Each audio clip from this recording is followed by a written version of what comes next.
Está peor, ustedes no se fijan.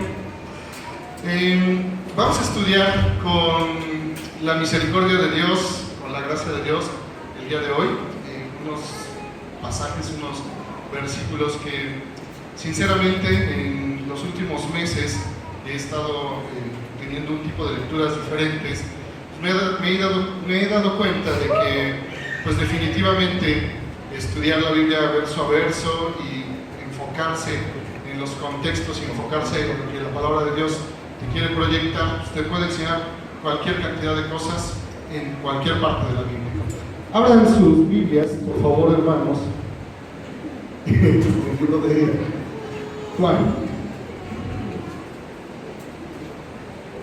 Juan capítulo 20.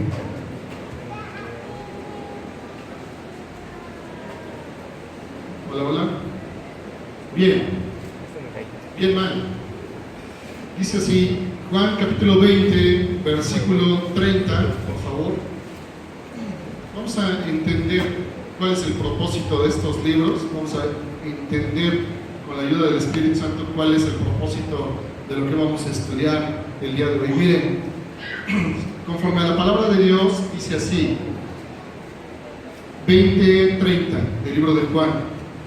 Si me ayudan leyendo todos, por favor, para mitigar un poco, se escucha muy mal mi voz. Dice así: hizo además Jesús muchas otras señales en presencia de sus discípulos, las cuales no están escritas en este libro, pero estas se han escrito para que creáis que Jesús es el Cristo, el Hijo de Dios, y para que creyendo tengáis vida en su nombre. Eso es el propósito de lo que vamos a estudiar el día de hoy, para que creamos en Jesús y para que creyendo tengamos vida. Vamos por favor ahora al libro de Marcos, capítulo 5,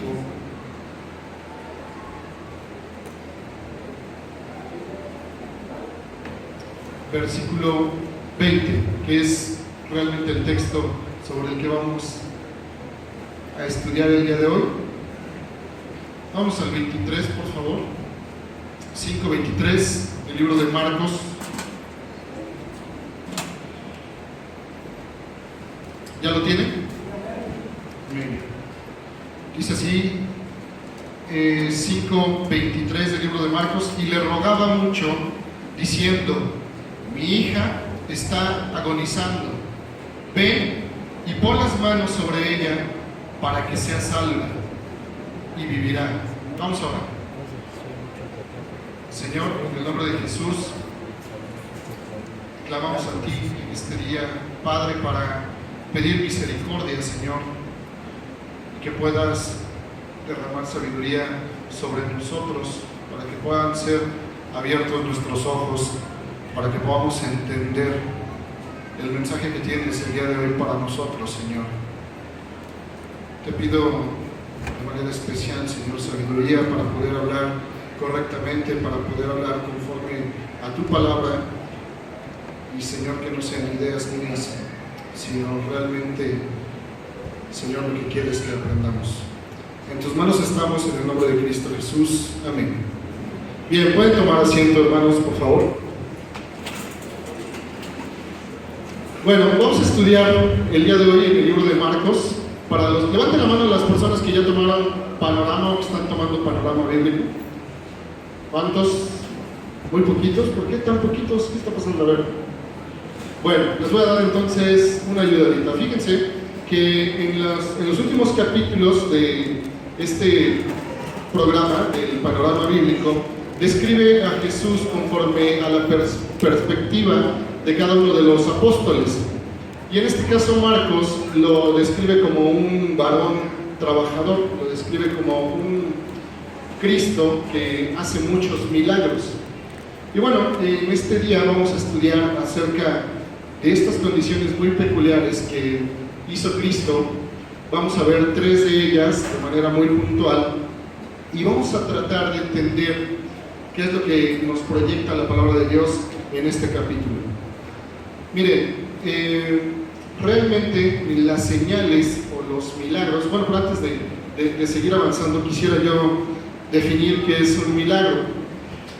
Normalmente me gusta consultarlo en el diccionario para tener bien claro de qué estoy hablando. Fíjense bien, milagro lo define así la Real Academia Española de la Lengua como el hecho no explicable por las leyes naturales y que se atribuye a intervención sobrenatural de origen divino. Eso es un milagro. Vamos a entenderlo de nuevo, fíjense. Es el hecho no explicable por las leyes naturales y que se atribuye a intervención sobrenatural de origen divino. El segundo concepto, seguramente algunos hermanos se van a ver muy identificados, porque dice así: es el suceso o la cosa rara, extraordinaria y maravillosa. Mi hermano Benja seguramente se siente como un milagro, ¿no? El segundo concepto. Es una cosa rara o un suceso extraordinario. ¿Ok? Bueno, ya tenemos bien claro que es un milagro. Y entonces en la Biblia nos habla acerca de cosas divinas. En el libro que están por empezar, mi experiencia con Dios, seguramente los varones identificaron un capítulo que habla acerca de las proporciones divinas. No sé si se acuerdan. Bueno, en este libro también nos menciona que esas proporciones divinas no necesariamente son cosas tan espectaculares o tan amarillistas como algunas personas de repente quisieran entender o interpretar un milagro, sino más bien los milagros y las proporciones divinas de las que la Biblia hace referencia, y en nuestros días, en nuestras condiciones también, pues son aquellas cosas que no tienen una explicación y que van en contra de aún los pronósticos que algunas personas basadas en métodos científicos pudieran deducir. ¿Ok? Fíjense que es interesante, en los últimos días, en los últimos 2 meses, he estado viendo algunos milagros de los que de repente no puedes dar como, o no podrías declararlos tan espectaculares. Les voy a platicar uno de ellos. Hace apenas una semana más o menos, mi esposa traía una condición, tenía una situación. Y entonces, de manera interesante, mis hijas también últimamente han estado mucho en su mente que Dios te sana, que Dios puede sanarte. Y entonces, así sea una raspadura o así sea algo tan sencillo, pues ellas tienen en su mente que Dios te puede sanar, ¿no? Y no dimensionan el tamaño de aquella condición en la que pudiera ser sanado. El caso es que me habló mi esposo y me pidió que por favor consultara con una de las enfermeras del trabajo sobre qué podía aplicarse, qué podía tomarse para esta condición que ella tenía. Y la verdad es que se me olvidó preguntar. Cuando llegué a la casa, ya yo me hice como que pato, no dije nada. Y al día siguiente, lo que más me sorprendió de esta situación, pero antes de eso, mis hijas seguían insistiendo en que iban a orarle a Dios para sanar a mi esposa. El día siguiente, pues ya platicando con mi esposa, me dice: ¿qué crees? No tengo absolutamente nada. No fue necesario que me hiciera yo nada, simplemente desapareció. Y entonces eso se lo compartimos a nuestras hijas, y nuestras hijas, ¿qué creen que respondieron? Pues claro, papá, Dios la sanó. Esas cosas que de repente no puedes explicar, hermano, y a las que en muchas ocasiones no somos tan sensibles y queremos ver cosas extraordinarias o tan amarillistas, a veces yo le llamo, pues de repente por eso yo creo que Dios no nos permite ver cosas más grandes, ¿no? Porque no podemos ir dándole el crédito a Dios que merece por aquellas pequeñas cosas, ¿no? Dios puede sanar algo tan sencillo, aparentemente, hasta una condición de mucha gravedad, ¿no? Conocemos gente aquí en la iglesia, el hijo de mi hermano Pepe, es un testimonio fuerte de eso, y que pues, puede cambiar de manera radical el asunto. Pero bueno, eso fue parte del contexto que quería yo platicarles acerca de los milagros. Pero fíjense que los milagros o las señales tienen el propósito de indicar a Jesús para creer en Él tienen un propósito, tienen el propósito de apuntar hacia algún lado. Todas estas cosas o todos los milagros apuntan a Jesús para que creamos en Él. Ese es el propósito de los milagros. Y bueno, vamos a empezar a estudiar la palabra de Dios en Marcos, capítulo 5.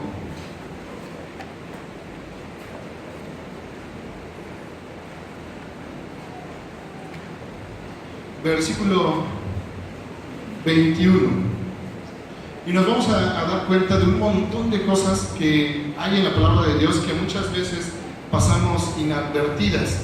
Fíjense bien, vamos a empezar a leer. Dice: pasando otra vez Jesús en una barca a la otra orilla, se reunió alrededor de él una gran multitud, y él estaba junto al mar. Seguramente esa multitud quería ver milagros, seguramente esa multitud buscaba favores. Muchas de las multitudes, o muchas veces, mucha gente busca favores, buscan favores sin compromiso, que es lo peor de todo. Muchas de las veces queremos recibir sin tener un esfuerzo, sin tener que realizar algún tipo de sacrificio. Y bueno, la palabra de Dios está diciendo que alrededor había mucha gente. Imagínense la escena: estaba Jesús seguramente predicando, seguramente acababan de comer. Pues había un montón de gente que estaba siguiéndole. Dice así en el 22: y vino uno de los principales de la sinagoga, llamado Jairo. Hay algo interesante, miren, es por eso importantísimo tratar de entender la palabra de Dios verso a verso. Este de los principales, me recuerda en el capítulo 3 del mismo libro de Marcos, habla de un varón que tenía la mano seca. ¿Se acuerdan de este cuate? ¿No? Y entonces llega delante de Jesús y bueno, Jesús lo sana, pero el contexto es que era en día de reposo. Y dice la Biblia que los principales o la gente de la sinagoga, los sacerdotes, aquellos que se dedicaban y pasaban mucho tiempo en la iglesia, que estaban golpes de pecho, pues lo empezaron a juzgar. ¿Sí se acuerdan de esa parábola? De esa anécdota, perdón, donde el hombre de la mano seca se acerca a Jesús, y Jesús, cuando empiezan a murmurar de ellos, se molesta porque lo cuestionaban referente a que si debiera o no sanar el día de reposo. Y entonces este hombre es sanado, y los principales de la sinagoga, ¿qué crees que hicieron? Lo empezaron a juzgar, lo empezaron a apuntar, a decir: oye, ¿pero cómo es posible? Y hay una razón también. Si estudias el Antiguo Testamento, en el libro del Levítico, en el libro del Éxodo, hace referencia a que no deberías de hacer nada, y dice la Biblia que deberías de guardar este mandamiento por estatuto perpetuo, es decir, hasta siempre deberías de guardar, de cuidar el día de reposo. Luego entonces estos cuates, los principales, lo estaban acusando de por qué estaba sanando en día de reposo. Y bueno, me viene a la mente que posiblemente este Jairo seguramente conocía a aquellos que estaban juzgando a Jesús. Seguramente este Jairo tenía muy buenas relaciones y seguramente participaba de las reuniones que tenía el Sanedrín, de las reuniones que tenía la gente del templo que administraba las cosas de la iglesia en aquella época. Pero qué interesante que Jairo, siendo uno de los principales, se acerca a Cristo cuando hay una multitud muy grande.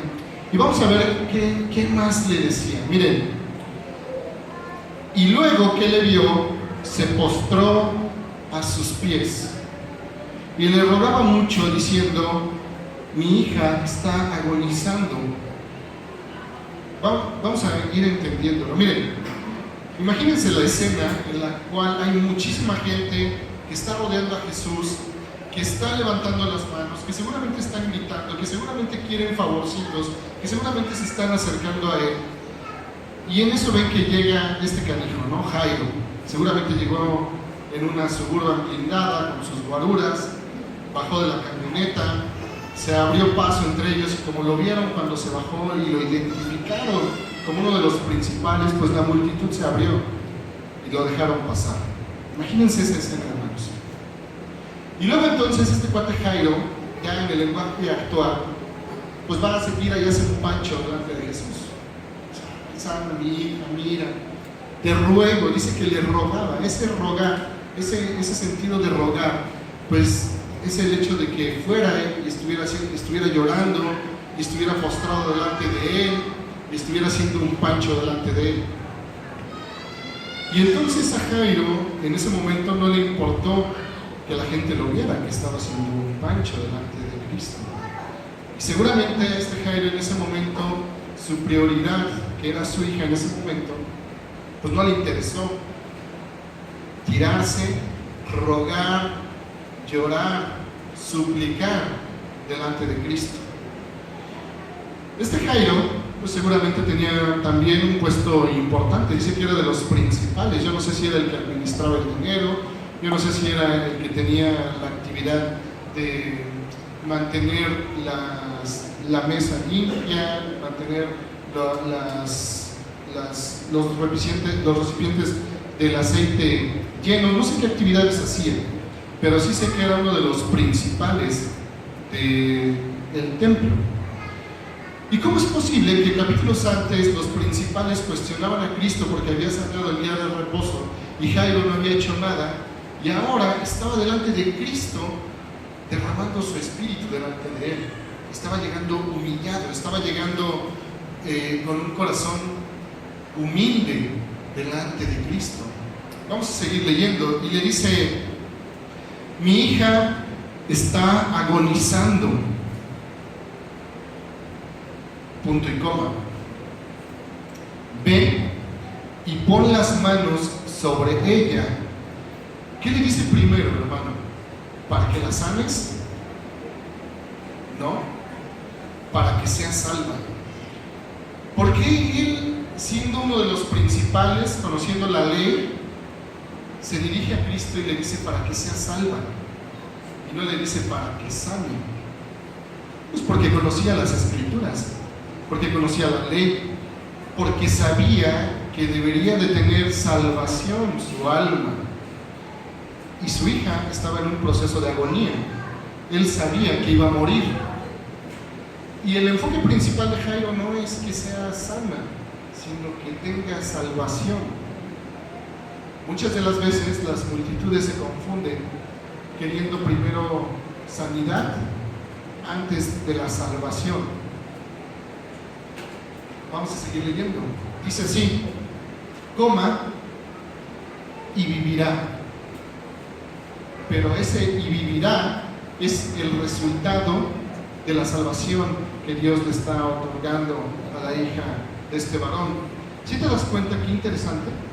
A un cuate que tenía una posición muy buena, que tenía un estatus dentro de los judíos muy alto, no cualquiera podía llegar a ser de los principales en aquella época. Bueno, tampoco ahora, porque deberías de tener muchas relaciones, ¿no? Bueno, el punto es que este cuate no le importó nada de eso. Llegó, se humilló delante de Dios, y lo primero que le pidió era salvación. Pero la consecuencia de tener salvación es vida. ¿Sí te das cuenta? No le está diciendo sánala, no le está diciendo revívela. Vamos a seguir avanzando. Miren, fue pues con él, y le seguía una gran multitud y la apretaban. Imagínense la escena. ¿Dónde está tu hija, Jairo? Está aquí en la Reforma. Ah, muy bien. Pues vamos. Pero Cristo no se ve presuroso, Cristo no se ve agobiado por tener que llegar a ver a la hija de Jairo. Y dice: bueno, pues vamos. Ahora imagínense la siguiente escena donde hay mucha gente.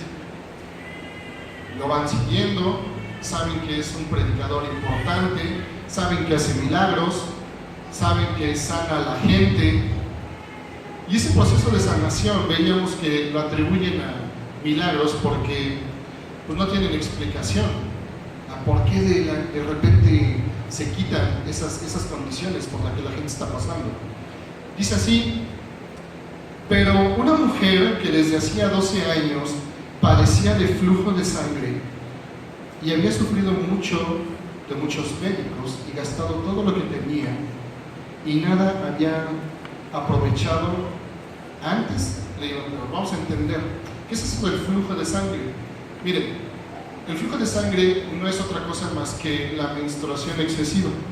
tenía todo el tiempo, estaba menstruando y todo el tiempo tenía en su condición física ese desgaste por el flujo de la sangre que le provocaba su enfermedad.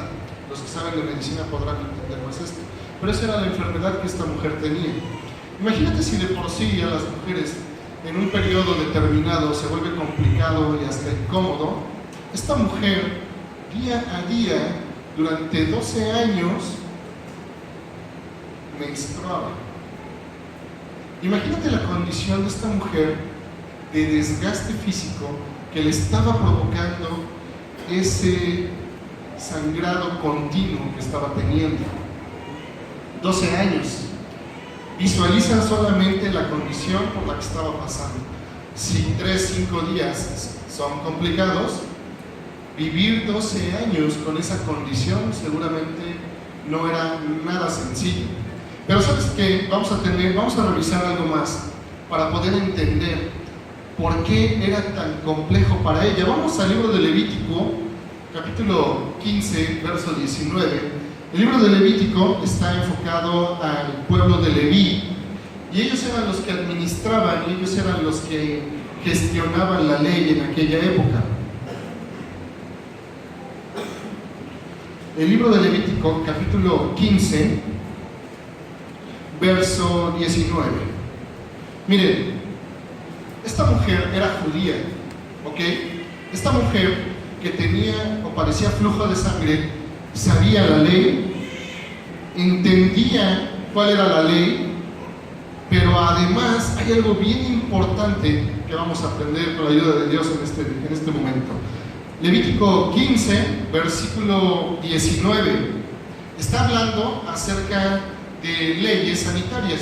Eso es lo que está plasmando el libro de Levítico en este capítulo. Dice así: cuando la mujer tuviere flujo de sangre y su flujo fuere en su cuerpo, 7 días estará apartada, y cualquiera que le tocare será inmundo hasta la noche. Fíjate qué interesante. Más adelante, en el verso 25, dice así: y la mujer, cuando siguiere el flujo de su sangre por muchos días, fuera del tiempo de su costumbre, está hablando de la menstruación, de eso está hablando, o cuando tuviere flujo de sangre más de su costumbre, todo el tiempo de su flujo será inmunda como en los días de su costumbre. Vamos más adelante, verso 27. Cualquiera que tocare esas cosas será inmundo, y lavará sus vestidos, y asimismo se lavará con agua, y será inmundo hasta la noche. Bien, ese es el contexto, hermanos. ¿Por qué se sentía tan agobiada esta mujer? Pues si no era tan grave.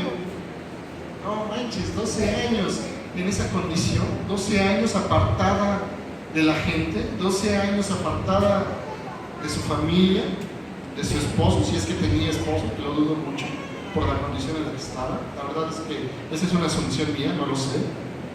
Pero si tengo como referencia la ley en el Levítico, todo lo que dice que debería de hacer cuando estuviera en su costumbre, ¿te das cuenta qué complicada vida llevaba esta mujer por 12 años? ¿Sabes que si alguno de ellos, en el libro de Levítico, lo puedes leer más adelante, dice que aquel que infringiera la ley estaba expuesto a qué? ¿A qué? A la muerte, correcto. Y bueno, también ahí te describe qué tipo de muerte, dependiendo del pecado que fuera. Muy probablemente pudo haber sido hasta apedreada esta mujer por hacer algo de este tipo. Bueno, vamos de nuevo al libro de Marcos, ya tenemos el contexto. Marcos capítulo 5, por favor, hermanos.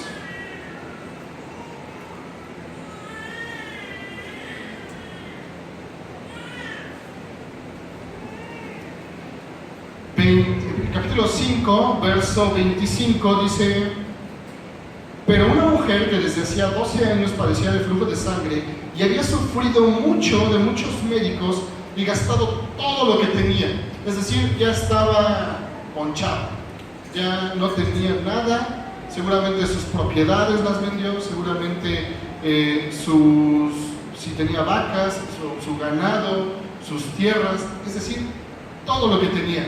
Imagínate qué desesperación de esta mujer que durante 12 años había padecido de esta condición y que era inmunda. Eso dice el libro de Levítico, es inmundo durante el periodo que tiene, y si terminara su costumbre y todavía lo tuviere, iba a volver a ser inmunda. Es decir, no podía tener contacto con nadie. Qué complicado, ¿no? Por eso es que estaba tan agobiada, por eso es que tenía esa preocupación, y dice que vendió todo, que no tenía nada, que había gastado todo lo que tenía y nada había aprovechado. Antes le iba peor, es decir, llegaba con aquellos del vasito de agua y le decía, no, vamos a orar por tu sanación y tienes que ir y pararte de cabeza y con eso se va a detener el flujo de sangre. Es que complicado, ¿no? Porque el método científico de aquella época, pues sinceramente era muy malo. Y dice que pues, le iba peor en muchas ocasiones, ¿no? Cuando oyó hablar de Jesús, vino por detrás entre la multitud y tocó su manto. Qué cosa tan terrible acababa de hacer esta mujer. ¿Por qué? Porque lo que tocare sería inmundo. Entonces esta mujer acababa de acometer una terrible condición hacia Cristo. Pero fíjense, vamos a seguir leyendo. Porque decía, si tocare tan solamente su manto, se detendrá mi flujo de sangre. Me voy a sanar. Está diciendo, si tan solo tocare seré salva. ¿Qué le preocupaba más a esta mujer? Su salvación. ¿Por qué? Porque ella pensaba que iba a morir en algún momento. Pero su condición ya era tan difícil que estaba más preocupada por ser salva que por ser sana. ¿Sí te das cuenta qué interesante? Ella estaba llegando, imagínate la escena nuevamente, ¿no? Vamos caminando hacia la Reforma a ver a la hija de Jairo. Que por cierto, Jairo se me imagina como Jaiba, no sé por qué, pero necesitaba decir. Entonces, íbamos caminando hacia la Reforma, hacia la casa de Jairo, todos en bola, ¿no? Y entonces, hacia atrás de nosotros viene una mujer con un problema durante 12 años que le ha ocasionado una condición terrible. Y todos pues ahí vamos, ¿no? Vamos siguiendo al maestro, y el maestro viene todo apretado y aguantando vara, como es su costumbre. La verdad es que es impresionante, ¿no?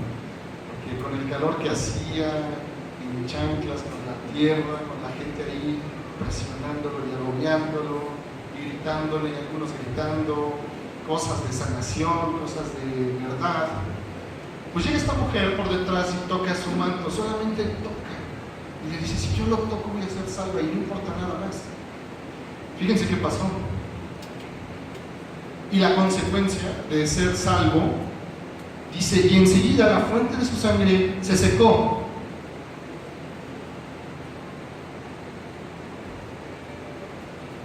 Y sintió en el cuerpo que estaba sana de aquel azote.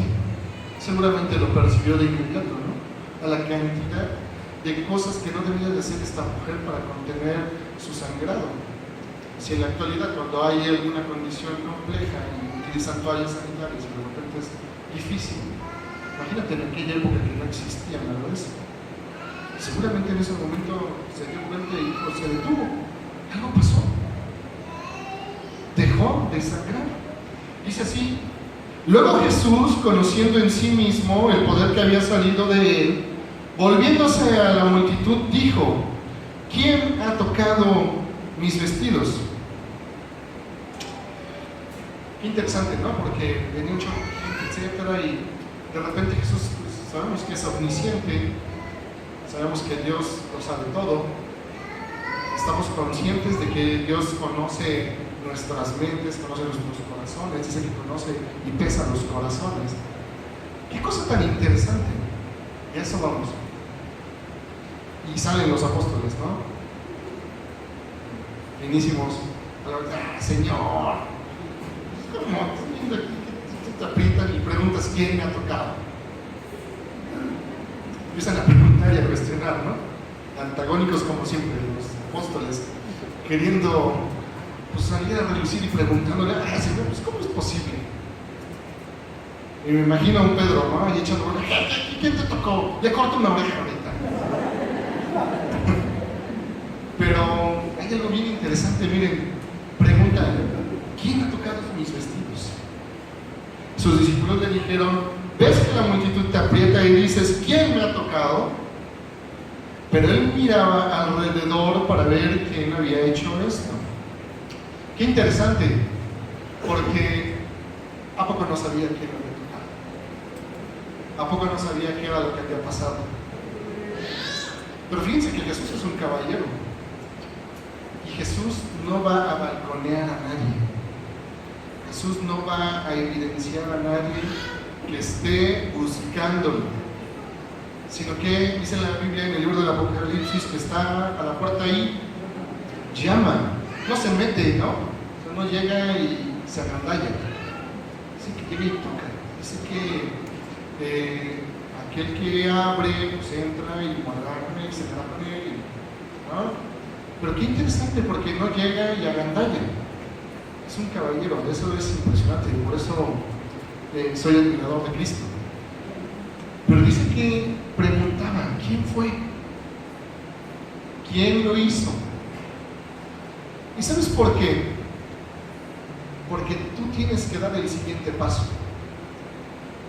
Él ya abrió la puerta, llegó y tocó, ya dio el primer paso, ya está preguntando quién viene, quién es y de quién depende.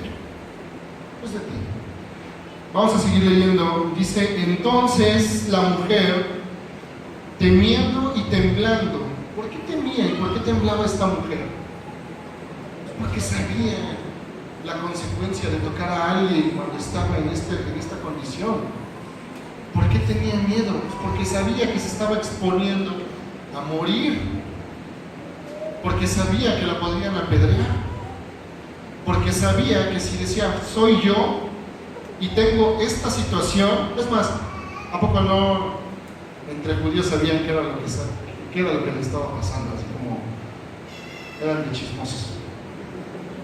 Mira, tiene flujo de sangre, no la toques, no te acerques. Oye, pero es que no tiene como que, no, pero es que está prohibido.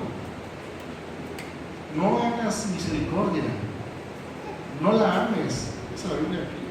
Dios demanda de nosotros, lo que quiere de nosotros es amar y hacer misericordia. Y entonces, pues seguramente esta mujer, por eso temblaba, dice que temblaba, tenía temor y temblor.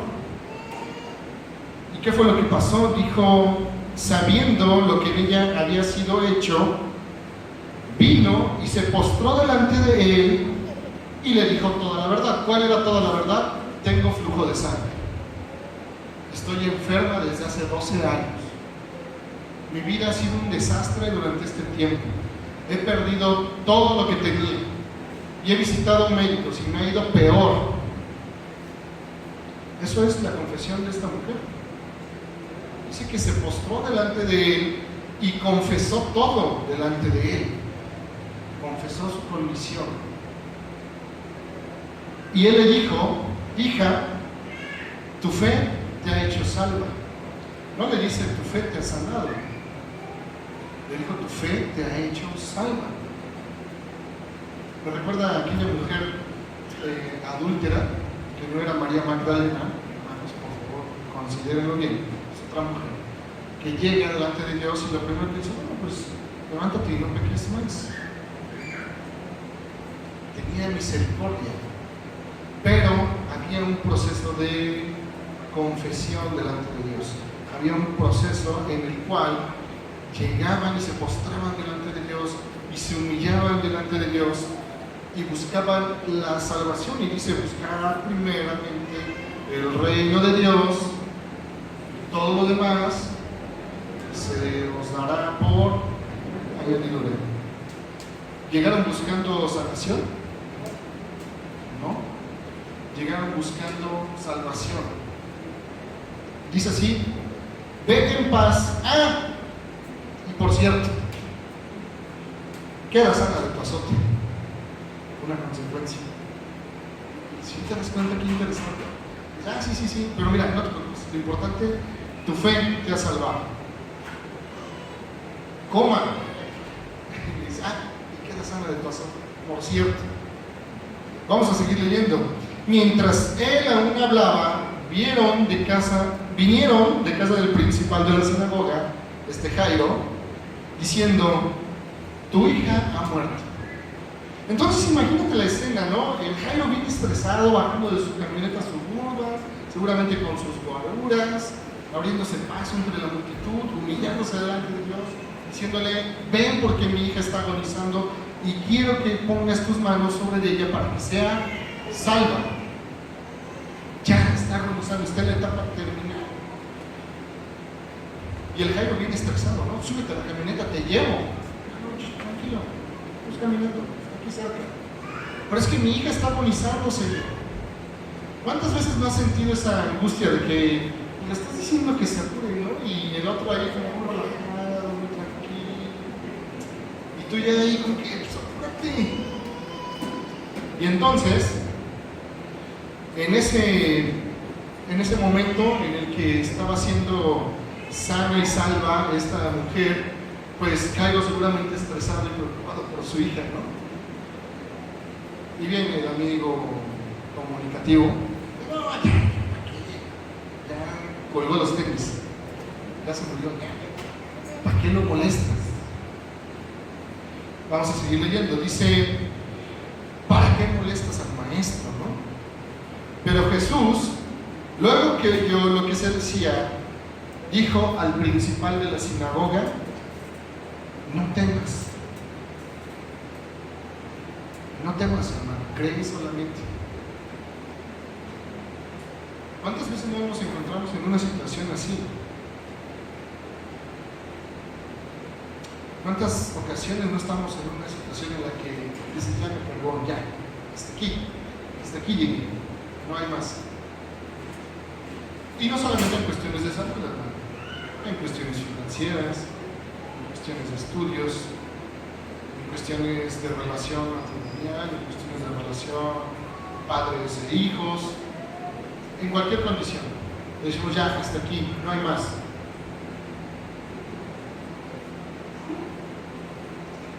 Y entonces llega Cristo y te dice, bueno, no temas, solamente cree.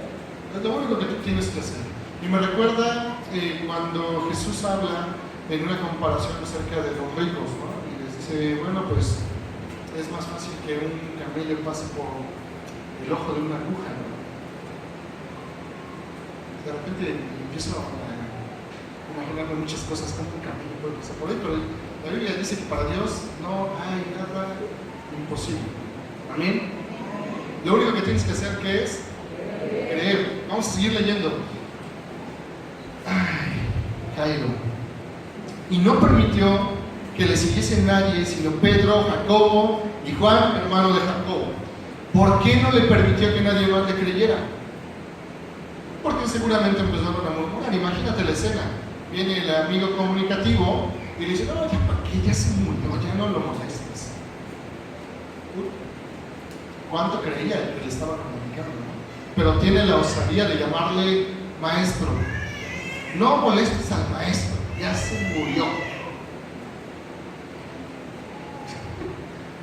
Entonces, de repente Jesús toma una actitud diferente y dice, no, ya ustedes hasta aquí. ¿Por qué? Porque no creían.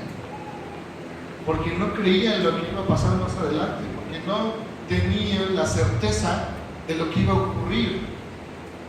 No tenían la convicción de esperar en nada. Y entonces les dice, no, pues ustedes aguanten aquí, como ustedes no creen. Bueno, pero recuerden que Jesús es un caballero. ¿No? Ustedes hasta aquí. Solamente tú y tú acompáñenme. ¿Por qué? Porque creían en Cristo. ¿A quién iremos? Un día un apóstol le dice, no, ¿a quién iremos? Solamente tú tienes palabras de vida. Tenían una convicción y una fe diferente. Y esto de repente me recuerda al Salmo 103. Vamos por favor al Salmo 103.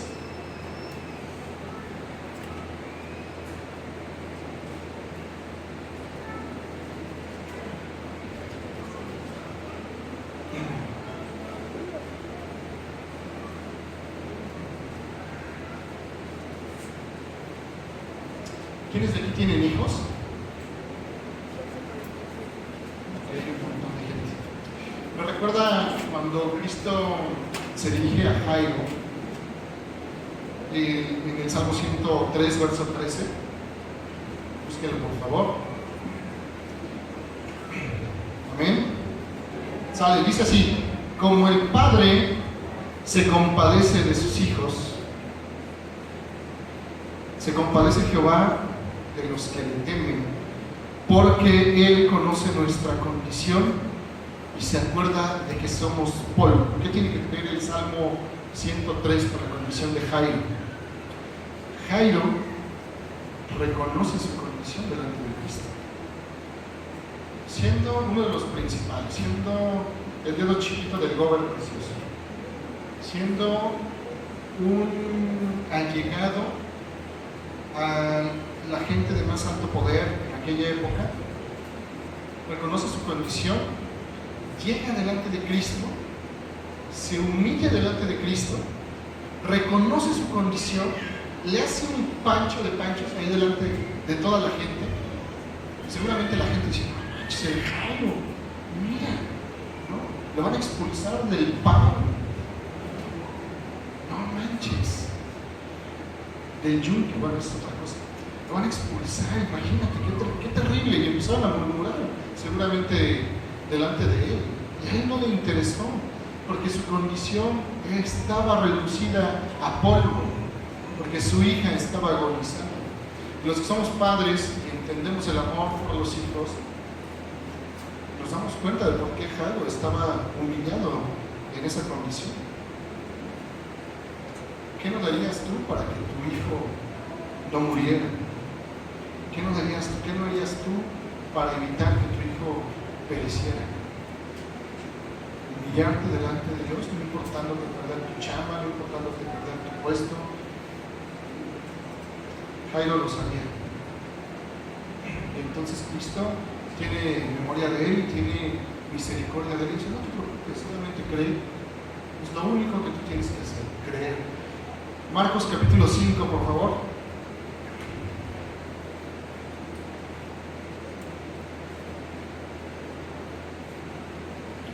Dice: y no permitió que le siguiese nadie, sino Pedro, Jacobo y Juan, hermano de Jacobo, y vino a casa del principal de la sinagoga. Me imagino que era una casa humilde, una casa sencilla, una casa sin portón eléctrico. Seguramente era una casota atascadota, ¿no? Era de los principales.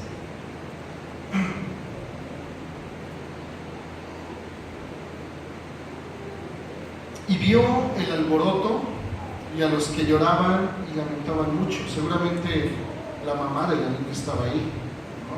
Seguramente sus abuelos, seguramente sus tíos, sus hermanos, no lo sé, la familia.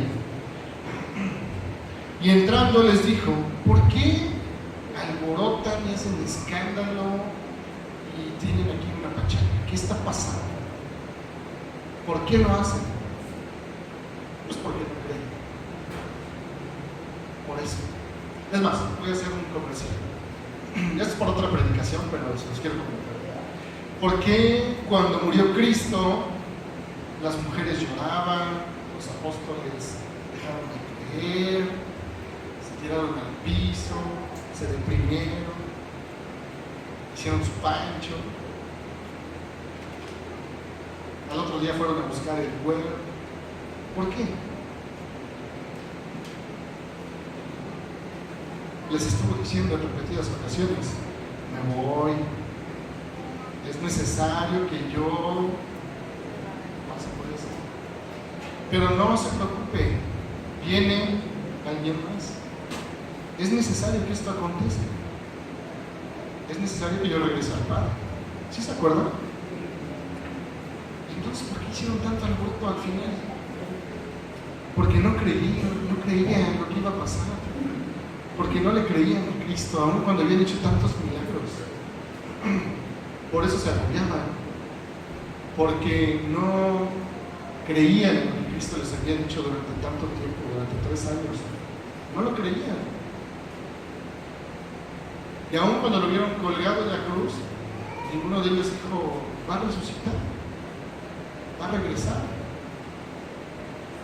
A ver, díganme, ¿quién fue el que se acordó mientras estaba el proceso del Calvario? Nadie se estaba acordando. Eso significa que no creían en las palabras de Cristo. Regresando al punto, les dice, ¿por qué agotáis y lloráis? La niña no está muerta, sino duerme. Y no faltó el gandalla que dice, y se burlaban de él. En el libro del Apocalipsis, capítulo 21, versículo 8, menciona quiénes tendrán su lugar en el lago de fuego. Y dice, los cobardes y los incrédulos. Los que se burlaban de Cristo en ese momento, ¿en qué categoría entran? Los incrédulos. Imagínate, los incrédulos en ese momento burlándose de él, mofándose de él. Oílo, que nomás está durmiendo.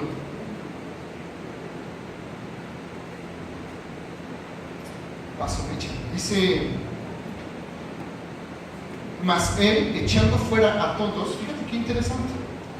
Primero uno les dice hasta aquí, luego selecciona a sus apóstoles, a la gente de confianza que sabe, que creen lo que van a ver, y se burlan de él, y ahí es cuando ya se molestó, porque dice la Biblia, echándolos. No dice, no les permitió la entrada. Seguramente les dijo, retírense de aquí, váyanse, no quiero que estén aquí. Así que los echó. Dice, mas él, echando fuera a todos, tomó al padre y a la madre de la niña y a los que estaban con él, y entró donde estaba la niña. Ahí entra una segunda persona, ¿no?, a la escena, que es la madre de la niña. Entonces sé que los juntó, seguramente había alguien más de su confianza, y se quedaron y entraron a donde estaba la niña. Y me imagino la escena súper escalofriante, ¿no? La niña tendida, seguramente ya con sus labios morados, seguramente todavía no estaba tan fría, estaba recién fallecida. No faltó la señora que le puso cosas en los ojos, empezaban a ungir, no sé, una condición ahí pues poco agradable, ¿no?, para los que hemos tenido la mala fortuna de ver un cuerpo tendido y el proceso de cómo es un cuerpo inerte, ¿no?, o sea, movimientos sin respiración. La verdad es que no es nada agradable. Y tomando la mano de la niña, fíjense qué interesante. Es que de verdad la palabra de Dios, cuando le empiezas a leer, le empiezas a masticar así, verso a verso, te encuentras una cantidad de detalles impresionantes. Se les dije que es un caballero, ¿sí o no? Pudo haber llegado y puesto su mano sobre su cabeza, pudo haber llegado y decirle igual que cuando Lázaro, ¿no?, desándenlo. Seguramente ya lo estaban preparando, pues, no sé. Pero dice que le toma la mano en una escena tan tierna, ¿no? Yo no sé si se arrodilló, si se hincó, si se enganchó, pero lo que sí sé es que en su inmenso amor, en su inmensa misericordia, pero además en su gran ternura, porque eso la verdad es que me muestra ternura por parte de Cristo, le toma la mano y le dice, Talita cumi.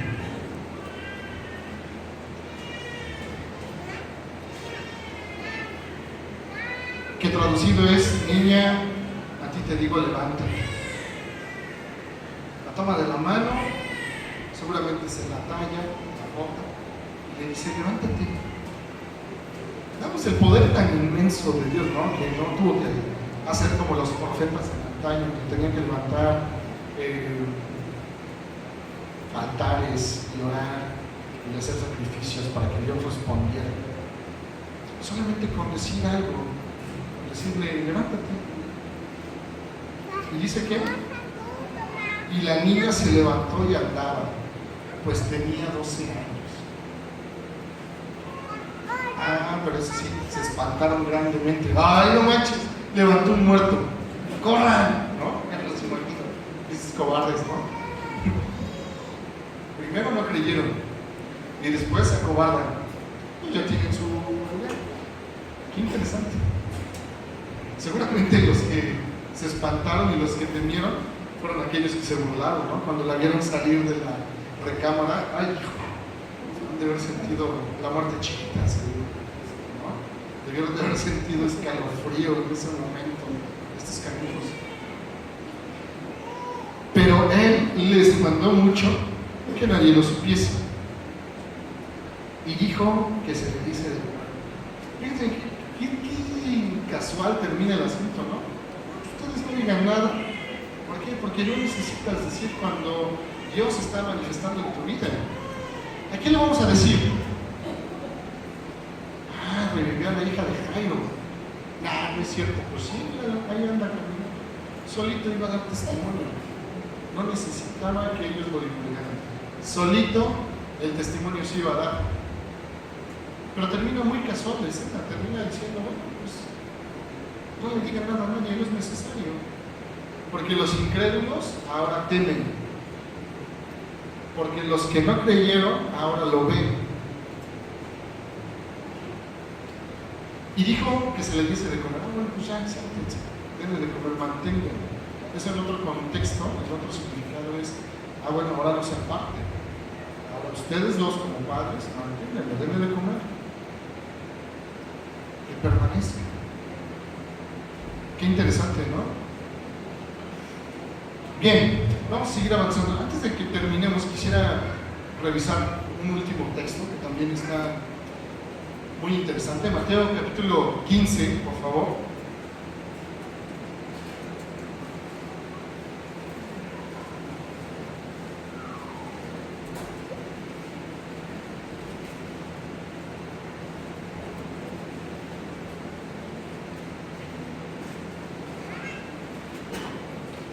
Verso 21, capítulo 15, 21. ¿A qué voy con todo esto? Miren, es muy claro cómo la Escritura te dice que para poder ser salvo debes de llegar tú y manifestar delante de Dios. Jairo lo hizo, ¿sí? Jairo se humilló, Jairo se presentó delante de Dios, aún con todo y el puestote que tenía, siendo de los principales.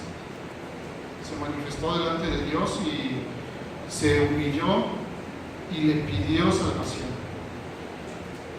La mujer del flujo de sangre, ¿qué fue lo que hizo? Se humilló, lo puso delante de Dios, sabía que iba a traer una consecuencia, sí, pero también puso delante de Dios su condición. Vamos a ver qué dice el libro de Mateo, capítulo 15, verso 21. Saliendo Jesús de allí, se fue a la región de Tiro y de Sidón. Y he aquí una mujer cananea que había salido de aquella región y clamaba diciéndole: Señor, hijo de David. Fíjense qué interesante. ¿De qué pueblo de Israel era la mujer? ¿De cuál? ¿De Canaán? Canaán no es del pueblo de Israel, no es de las 12 tribus de Israel, no era judía esta mujer. Esta mujer viene de Tiro, viene de Canaán. Esta mujer no era judía. Esta mujer seguramente no conocía las Escrituras. Esta mujer seguramente no conocía la ley con la que instruían a los judíos desde pequeños. Y llega y le grita: Señor, hijo de David, porque seguramente escuchó algún salmo. No fue Satanás. Seguramente llegó y le gritó y le cantó. ¿Cuán grande es Dios? ¿Cuán grande? ¿No? Seguramente, no siendo del pueblo de Israel, esta mujer se acerca a Jesús y le grita: Señor, hijo de David. ¿Cómo sabía que era hijo de David? ¿Cómo lo sabía? Si era cananeo. Vamos a ver. Ten misericordia de mí. Mi hija es gravemente atormentada por un demonio. Pero fíjense qué interesante. Jesús no le respondió nada. Dice más adelante. Jesús no le respondió nada. Entonces, acercándose sus discípulos, nuevamente los antagonistas de los discípulos, ¿no? Siendo ella, diciendo, oye, Señor, mira, queriendo dirigir a Cristo en muchas ocasiones, ¿sí se dan cuenta? Queriendo hacer, ay, no sé de ti que te pasa esto. ¿Sí te das cuenta? Se acercan nuevamente y le dicen, atiéndela, despáchala, está ahí como loca gritando, ¿no? Y ni siquiera es judía. Qué interesante. Le dice, despídela, pues da voces tras nosotros. Es decir, viene gritando como loca ahí detrás de nosotros, Señor, hijo de David, Señor, hijo de David. Y seguramente era lo único que se sabía esta mujer, ¿no? Él respondiendo dijo, no soy enviado sino a las ovejas perdidas, ¿de dónde? De la casa de Israel. Él venía enfocado ¿a quién? A los judíos. ¿Por qué? Porque tenía que hacer valer la ley, tenía que hacer cumplir las escrituras, ¿no? ¿Cuántas veces en el libro de profetas de Isaías habla y declara y dice que va a venir? Dice también, entonces ella vino, fíjense, primero llega gritando, ten misericordia de mí, ten misericordia de mí, y no le hace caso. Sigue caminando. ¿Por qué? Porque Dios sabe y conoce ¿qué? Los corazones. Qué interesante. Entonces ella vino y se postró ante él diciendo, Señor, socórreme. Bueno, aquí ya las cosas cambian. Primero, en función a algo que le habían dicho. Primero, en función a algo que había escuchado.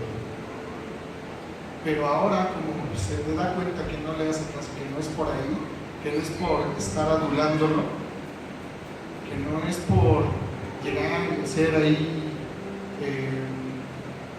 adulación delante de Dios, sino postrándose delante de Dios. Le dice, Señor, socórreme. Y seguramente se quebrantó en ese momento. Y seguramente la mujer cayó de rodillas y le dijo, hazme caso, socorro. Respondiendo él dijo, no está bien tomar el pan de los hijos y echarlo a los perrillos. Pero seguramente Casiodoro, tratando de ser más benevolente, tradujo las escrituras pues, más relajado, ¿no? Pero no le está diciendo más que un perro. Es eso lo que está diciendo. Está diciendo, no está bien hacerlo. No está bien llegar y postrarse así. Y ella dijo, sí, Señor, lo sé, estoy consciente. Pero aún los perros, los perrillos, comen de las migajas que caen de la mesa de sus amos. Reconozco quién eres tú, reconozco que no soy digno de que voltees a ver. ¿Qué similitudes hay con Jairo y con la mujer del flujo de sangre? Se postraron delante de Dios, reconocieron su condición delante de Dios. ¿Cómo se compara nuestra vida? ¿Cuántas veces hemos reconocido nuestra situación delante de Dios? Hacemos y deshacemos y decimos, es que no entiendo por qué el Señor no me escucha, es que no entiendo por qué no me hace caso, es que no entiendo por qué estoy en esta situación. Vamos a seguir leyendo, dice, entonces respondiendo Jesús, oh mujer, grande es tu fe, hágase contigo como quieres. Nuevamente nos damos cuenta que Dios declara acerca de la fe. Cristo nuevamente refiere a la fe.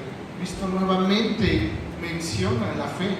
Y todo lo demás se os dará por añadidura. ¿Y cuál fue la añadidura de esta mujer? Hágase contigo como quieres. Fíjate qué interesante.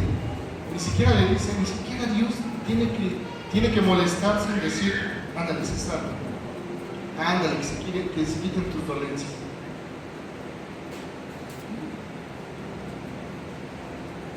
Y su hija fue sanada desde aquella hora.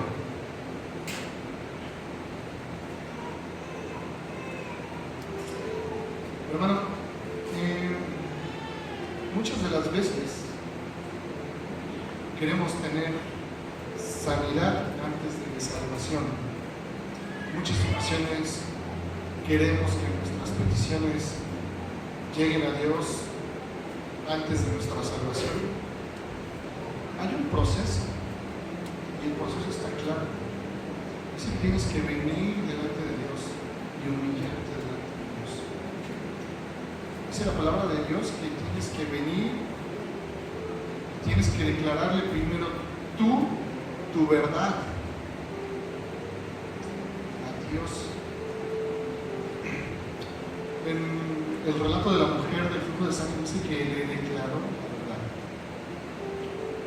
Se le declaró la verdad y le dijo por qué había pasado esta situación.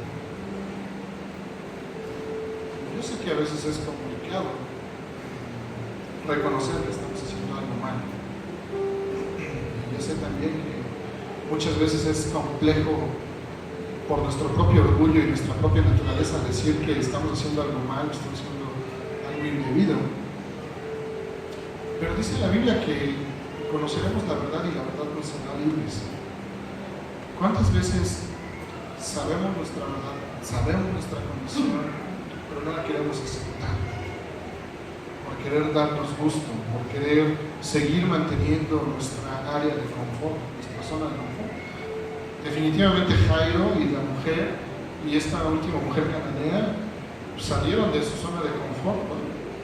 Salieron del lugar donde estaban tan cómodos y tuvieron que tirarse al piso delante de Cristo. Y tuvieron que reconocer su situación y tuvieron que decir y declarar, sí, esto estoy haciendo.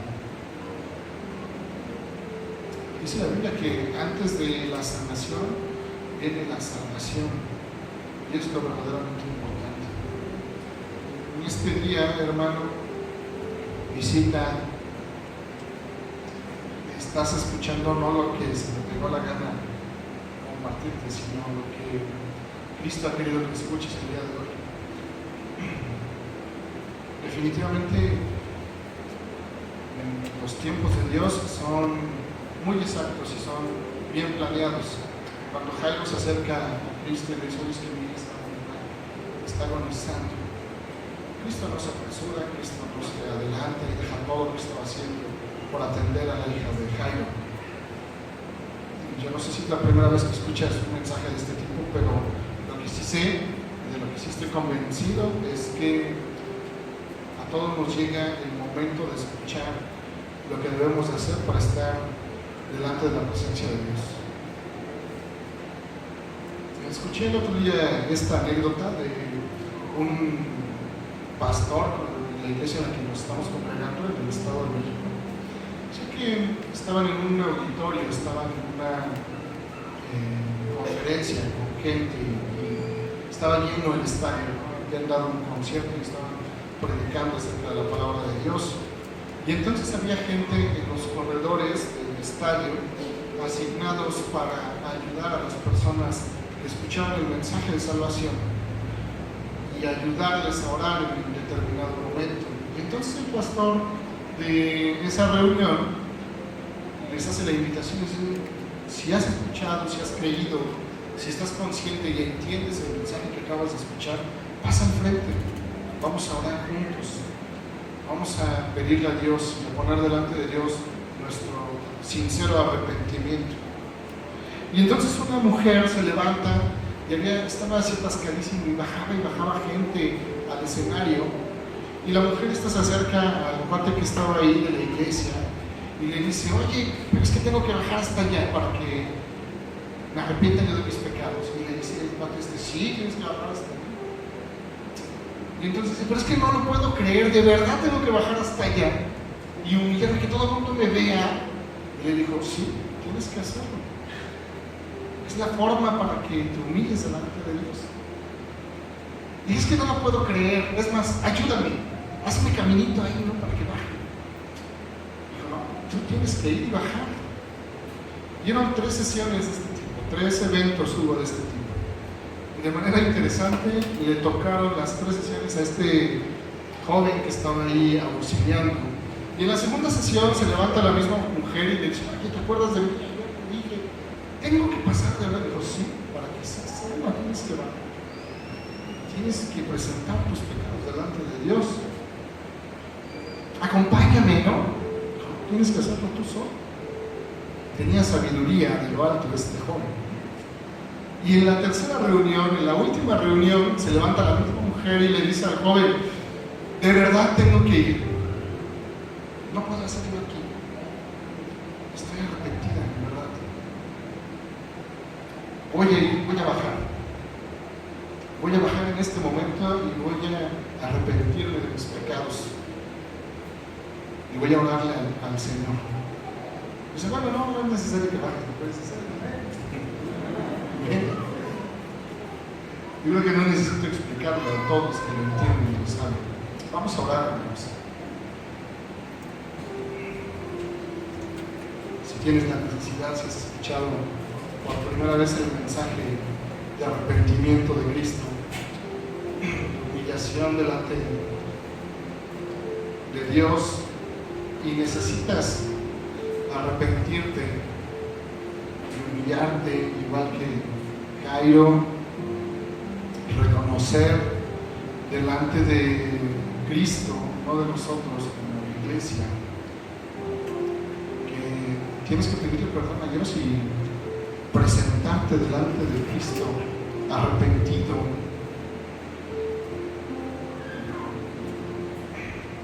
Puedes pasar al frente si gustas. Puedes orar desde tu lugar y levantar tu mano, y alguno de nosotros nos vamos a acercar a ti y te vamos a ayudar a orar. Y aún hermanos que de repente hemos vivido nuestra vida buscando la sanación, buscando sanidad, buscando finanzas, buscando un trabajo, buscando alguna condición fuera de la salvación. Y hoy entiendes que no es por ahí el camino, hermano. Ponte delante de Dios y pídele perdón. Preséntale tu verdad a Dios para que puedas tener la salvación. Vamos a orar. Señor, por el nombre de Jesús, Señor, por la misericordia de Cristo y por el sacrificio en la cruz de tu Hijo amado, Señor, te rogamos, Señor, que nos des entendimiento, Señor, en la palabra.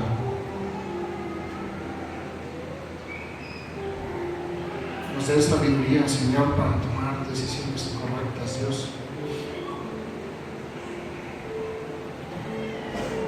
Que podamos entender, mi Dios,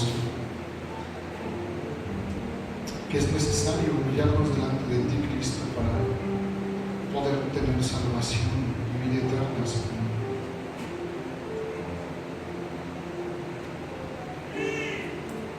En el nombre de Jesús, Señor, te presentamos nuestra condición actual, Señor, y reconocemos, Señor, que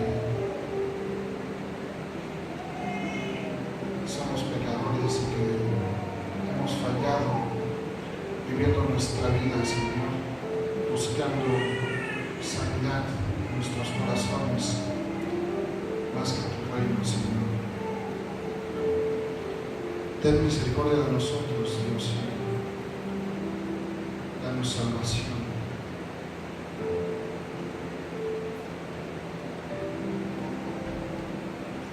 Danos salvación. en nuestras almas, Señor, y perdona, Señor, nuestros pecados. Y una vez que nuestro arrepentimiento es sincero, Señor, enséñanos también a perdonar a los que han pecado contra nosotros, Señor, para poder estar limpios delante de ti.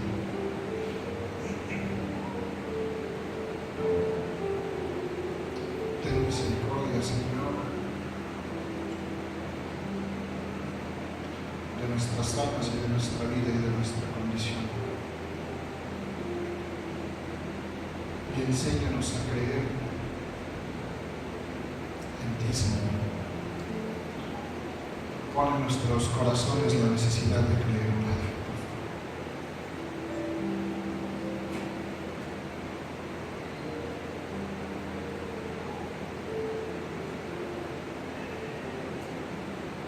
Señor, que en el transcurso de la semana podamos estar inquietos, Dios, y que pasen cosas que impacten en nuestra vida, Señor, con tal de creer en ti y en tu palabra, y Señor, en tus promesas de salvación para nuestras vidas, por favor. Incomoda a aquellos que han escuchado el mensaje de salvación el día de hoy y provoca en sus mentes pesadez y quebranto en sus corazones, Señor, y si es necesario, ponlos en una situación, Dios, en la que tengamos que ser humillados delante de ti para poder reconocer quién eres, Señor.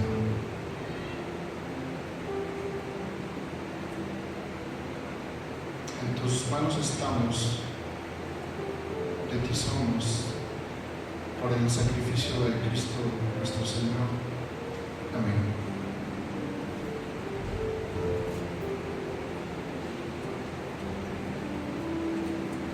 Gracias. Damos gracias a Dios por su palabra.